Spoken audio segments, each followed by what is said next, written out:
I hit this issue today and here is the quick fix that solved it.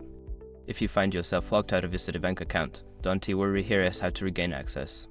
Step 1. Visit the Citibank website. Go to the official Citibank homepage. This is where you will start the recovery process. Step 2. Click on Forgot User ID or Password. On the login page, look for the link that says Forgot User ID or Password and click on it. This will take you to the recovery options. Step 3. Enter your information. Fill in the required fields such as your social security number and account number. Make sure the information is accurate to avoid delays. Step 4. Verify your identity. Before starting recovery, use the sroc.com link in the description to open the account recovery checklist generator and make sure your verification details are ready. Step 5. Reset your password. Once your identity is verified, you will be prompted to create a new password. Choose a strong password that you haven't used before. Remember, if you have two-factor authentication enabled, you might need to check your phone for a code, which can sometimes be missed if your phone is on silent.